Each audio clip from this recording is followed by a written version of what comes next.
Hello dear students. तो formula revision and concept revision के इस सीरीज़ में आप सभी का बहुत बहुत स्वागत है। और आज जो हम करेंगे क्वेश्चन क्वेश्चन नहीं मतलब रिवीजन, वो आपका पॉलिनोमियल है। ठीक है। लास्ट वीडियो में हमने रियल नंबर को पूरा कवर किया था और आज हम पॉलिनोमियल कवर करेंगे।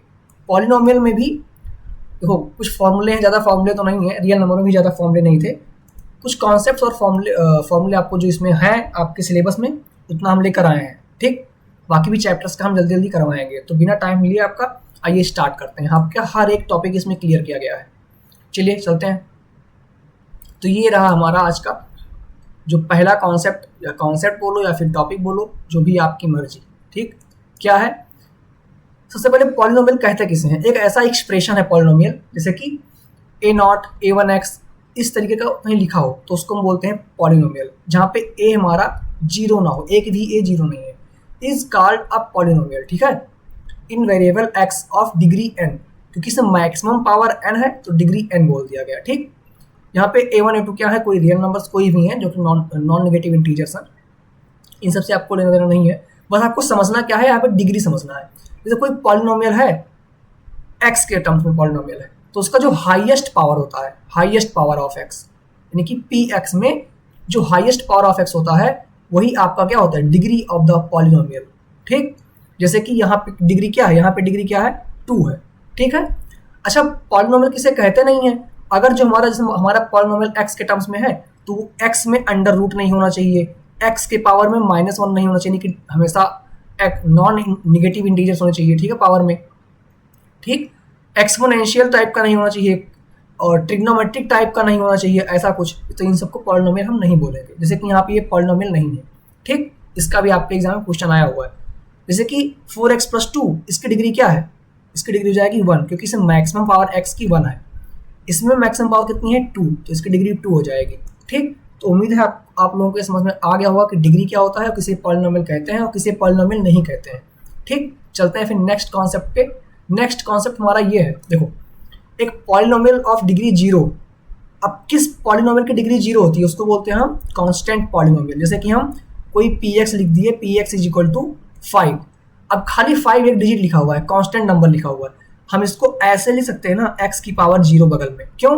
क्योंकि किसी भी चीज़ के पावर्स, एनीथिंग, यहाँ पे एनीथिंग कह दें और इसके पावर अगर हम 0 लगाएंगे तो इसकी वैल्यू हमेशा 1 आएगी। इस कॉन्सेप्ट को आप लोग याद रखिएगा। चाहे जितना 1000 10,000 इसके पावर 0 लगाओगे, इसकी वैल्यू 1 आएगी। ठीक है। तो हम 5 × 1 तो लिख ही सकते हैं, तो 5 के बगल में x⁴ लिख दिया। और x⁴ क्यों लिख दिया? क्योंकि इसकी वैल्यू 1 होती है, यानी कि अब इसमें x की मैक्सिमम पावर कितनी है? 0 है, तो डिग्री क्या हो जाएगी? 0 हो जाएगी। बस समझे? तो कांस्टेंट पॉलिनोमियल की डिग्री 0 होती है। अगर ऐसा पॉलिनोमियल, इसको लीनियर बोलते हैं, लीनियर पॉलिनोमियल, जिसकी डिग्री 1 है उसको लीनियर पॉलिनोमियल। जिसकी डिग्री 2 यानी कि मैक्सिमम पावर ऑफ वेरिएबल अगर 2 है तो क्या बोलेंगे? डिग्री 2, जिसको हम बोलते हैं क्वाड्रेटिक पॉलिनोमियल।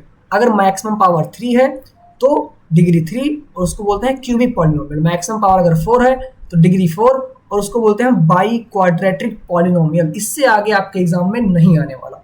ठीक, मैं 4 डिग्री तक ले आया, इससे आगे आपके एग्जाम में नहीं आने वाला।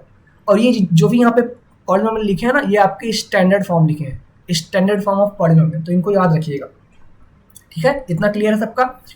नेक्स्ट क्या है? नेक्स्ट कॉन्सेप्ट ये है कि जीरो ऑफ ए पॉलिनोमियल। किसी पॉलिनोमियल का जीरो क्या होता है? देखो, कोई रियल नंबर अगर k है उसको हम जीरो कब बोलेंगे किसी पॉलिनोमियल का?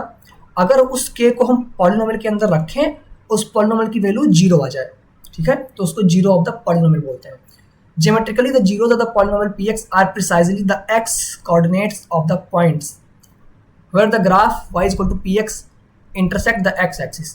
यानी कि अगर कोई भी ग्राफ ऐसे बन रहा है, अब कैसा भी कुछ भी हो, मान लो, ठीक, मान लो ऐसा कोई ग्राफ बन रहा है ऐसे, ठीक, तो ये एक्स एक्सिस को कितनी बार काट रहा है? वही उसके जीरोस। तो इसके यहाँ पे इसके जीरोस कितने हैं? 2 जीरोस, क्योंकि ये एक्स एक्सिस को 2 बार काट रहा है। ठीक है, तो इसमें यही कहा जा रहा है कि एक्स एक्सिस को जितनी बार इंटरसेक्ट करेगा वही उसके जीरोस होंगे। ठीक है। अब क्वाड्रेटिक पॉलिनोमियल अगर हम वाई एक्सिस पे लेते हैं, यानी कि हमारा पॉलिनोमियल पी ऑफ एक्स = मतलब वाई टर्म्स में होता तो वाई एक्सिस को जितनी बार काटता वहाँ पे ले लेते। ठीक है। A quadratic polynomial can have at most 2 zeros and a cubic polynomial can have at most 3 zeros. अब देखो, जितनी उसकी डिग्री होगी, यानी कि जितनी मैक्सिमम पावर होगी, उतना ही उसमें जीरोस हो सकते हैं। जैसे क्वाड्रेटिक पॉलिनोमियल का standard form x square plus b x plus c होता है, इसकी डिग्री 2 है क्योंकि मैक्सिमम पावर 2 है, तो इसके मैक्सिमम जीरोस कितने हो सकते हैं 2, मिनिमम हो सकता है कुछ भी ना हो, मैक्सिमम 2 जीरोस होंगे। ऐसे ही क्यूबिक में एटमोस्ट मैक्सिमम 3 जीरोस होंगे। In general a polynomial of degree n, अगर कोई पॉलिनोमियल की डिग्री n है तो उसके पास एटमोस्ट n जीरोस होंगे। एटमोस्ट का मतलब मैक्सिमम n जीरोस, n से ज्यादा जीरोस नहीं हो सकते हैं, n से कम जीरोस हो सकते हैं। जैसे कि एक ग्राफ बनाऊं मैं, ये देखो, ये ग्राफ मैंने बनाया, अब ये x एक्सिस को कितनी बार काट रहा है, एक ही बार काट रहा है, लेकिन ये है क्या, ये क्वाड्रेटिक पॉलिनोमियल का ग्राफ है, ठीक है। जैसे कि ये ग्राफ आप लोगों को पता होगा कि 0 पे एक ही बार काटता है, ये यहाँ पे ये होता है y इज इक्वल टू, यानी कि p ऑफ x बोल दो, is equal to x square का ग्राफ ऐसे बनता है।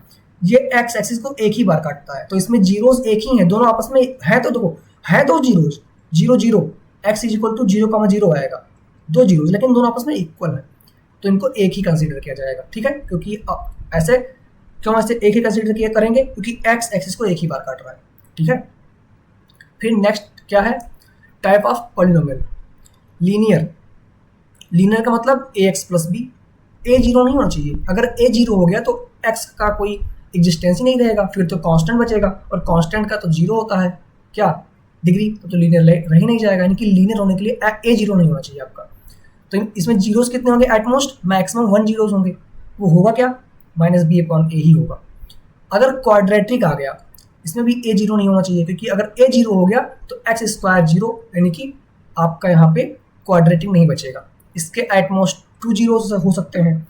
अब इसमें ये ध्यान रखना, अगर जीरोस अल्फा और बीटा हो तो दोनों जीरोस का सम क्या होगा, माइनस बी अपॉन ए, ये यहाँ का b, ये माइनस कर दो, अपॉन में a, ये क्या है आपका रिलेशन बिटवीन द कोफिशिएंट्स, ठीक है, एंड जीरोस। ऐसे ही प्रोडक्ट क्या होगा इन दोनों का, c अपॉन a, यहाँ का c अपॉन में a, ठीक। आप में केवल लीनियर तो बहुत ही रेयर केस में आएगा, क्वाड्रेटिक ही है आपके सिलेबस में, क्यूबिक आपके सिलेबस में नहीं है, लेकिन एक बार देख लेना इसको, इसमें 3 जीरोस होते हैं, तीनों का सम माइनस बी अपॉन ए, दो का सम करके समीशन सी अपॉन ए, और तीनों का मल्टीप्लीकेशन माइनस डी अपॉन ए। आप देख सकते हैं, कोई और एग्जाम देगा तो उसमें आपको फायदा मिलेगा इससे, ठीक। तो क्यूबिक वाला भी आप लोग पढ़ लीजिएगा। तो इतना ही था आपके सिलेबस में, इससे आगे कुछ नहीं। हाँ, एक पॉइंट आपके में इसमें और है कि आपका जो क्वाड्रेटिक है, क्वाड्रेटिक पॉलिनोमियल, क्वाड्रेटिक पॉलिनोमियल जो आपका है, इसका मतलब फॉर्म कैसे होता है, तो p of x is equal to x square minus alpha plus beta of x plus alpha into beta. यानी कि अगर आपको जीरोस पता है तो कैसे फॉर्म कर सकते हैं आप पॉलिनोमियल, तो उसका फॉर्मूला ये है, ये भी आपके है सिलेबस में, तो ये भी आप लोग याद कर लीजिएगा। इससे आगे आपके इसमें पॉलिनोमियल में कहीं से कोई क्वेश्चन नहीं आने वाला। बाकी क्वेश्चंस के लिए आप PYQ सीरीज देखो, उसमें मैंने हर टाइप के क्वेश्चंस कराए हैं, एग्जाम में कैसे कैसे क्वेश्चंस पूछे जा रहे हैं वो भी हमने कराए हैं, 5 नंबर के क्वेश्चन कैसे आएंगे, 2 नंबर के कैसे आएंगे, 3 नंबर के कैसे आएंगे, सारे क्वेश्चंस कराए हैं, ठीक। आपके MCQs कैसे आ रहे हैं ये भी हमने कराए हैं उसमें, तो वहाँ जाके आप लोग देख लीजिएगा। बाकी इससे आगे आपका कुछ नहीं आने वाला। हाँ, क्यूबिक आप में है नहीं तो आप उसमें ज़्यादा टाइम वेस्ट ना करें अगर एग्जाम के लिए पढ़ रहे हैं। बाकी किसी और पढ़ लेंगे तो कोई ना कोई कभी ना कभी आपको फ़ायदा ही करेगा, किसी और एग्जाम में आप बैठेंगे तो वहाँ पे आपको दिक्कत नहीं होगी। तो ये हो गया आपका पूरा का पूरा पॉलिनोमियल, ठीक है। मिलते हैं फिर आपसे नेक्स्ट चैप्टर में, आपका 2 वेरिएबल में, पेयर ऑफ लीनियर इक्वेशन में, ठीक है। उसमें भी कॉन्सेप्ट्स हैं, फॉर्मूले उसमें ज़्यादा नहीं है, ग्राफ का कॉन्सेप्ट है और सब कॉन्सेप्ट हैं, तो वो सब हम लोग बाद में चर्चा करेंगे, ठीक है। चलते हैं फिर, मिलेंगे आपसे नेक्स्ट वीडियो में, तब तक के लिए बहुत बहुत धन्यवाद आप लोगों का, थैंक यू।